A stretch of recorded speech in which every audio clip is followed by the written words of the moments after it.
ofreceré sacrificio de alabanza. Oh, oh, oh, oh, oh, oh, oh, oh. Adoraré. Gloria a Dios. Evangelista José Manuel Hernández, ¿qué podemos decir sobre el bautizo del Espíritu Santo en cada cristiano? Amén.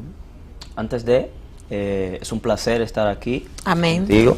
Te doy gracias por la invitación a tu revista hoy, ¿verdad? Yo bendigo de manera especial a las personas que sintonizan este canal. Declaramos bendiciones en abundancia para ustedes. El bautismo del Espíritu Santo es un tema realmente que es profundo, un tema muy profundo. Hay mucha tela de donde cortar. Pero antes de hablar del bautismo del Espíritu Santo, yo quisiera primero tocar la raíz de donde sale el Espíritu Santo.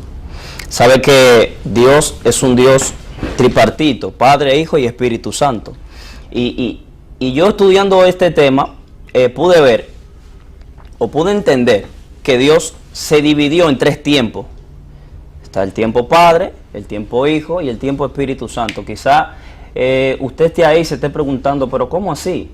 En el Antiguo Testamento vemos que cuando Dios le hablaba a los profetas y a los hombres ungidos y a los sacerdotes, ellos utilizaban la frase, y vino sobre mí palabra de Jehová, y vino sobre mí palabra de Dios. Ellos no utilizaban la palabra Espíritu Santo, ellos no utilizaban la palabra que el Hijo, ni nada por el estilo.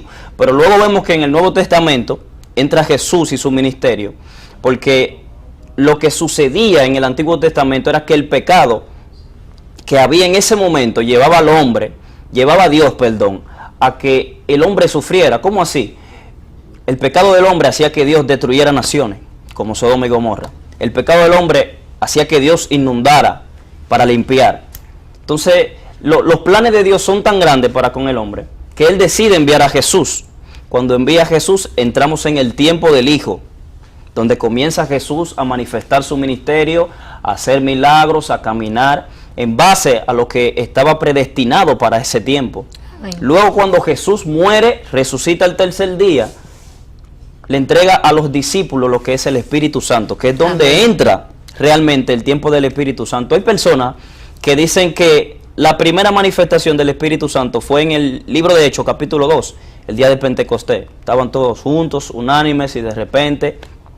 Pero yo estudiando bíblicamente, eso soy yo bíblicamente, yo estudiando pude ver que la primera aparición del Espíritu Santo impartida es en el libro de Juan 20:22, donde Jesús le dice a los discípulos, y dice, y después de haber dicho Jesús esto, sopló sobre ellos y le dijo, recibid el Espíritu Santo. Amén. Es Es la primera aparición del Espíritu Santo.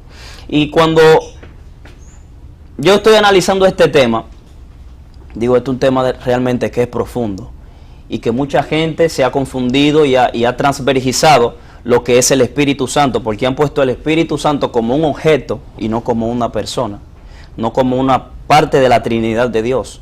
Amén. El problema que existe hoy en día es que si yo no hablo lengua, yo no soy bautizado por el Espíritu Santo. Si yo no manifiesto el remover, yo no tengo el Espíritu Santo. Si me permiten leer un versículo, está en 1 Corintios, capítulo 12, versículo 2 y 13. Y este dice así, porque por un solo Espíritu fuimos todos bautizados en un cuerpo, sean judíos o griegos, sean esclavos o libres, y a todos se nos dio a beber de un mismo Espíritu. Amén. El Espíritu Santo hace la función de sello. El Espíritu Santo, en el momento que el hombre decide aceptar al Señor, en ese mismo momento que el hombre decide aceptar al Señor, en ese mismo momento es donde el Espíritu Santo te sella. Cuando el Espíritu Santo te sella, tiene que venir la llenura para poder entonces manifestar lo que es el hablar en lengua. Hay Amén. gente que han confundido esto. Una cosa es ser bautizado y otra cosa es la llenura. Amén. Cuando eres bautizado es en el momento que tú decides arrepentirte de tu pecado y comenzar a servir al Señor. Pero cuando entra la llenura, que es lo que entra en el libro de Hechos capítulo 2, dice que primero ellos fueron llenos y luego hablaron nuevas lenguas.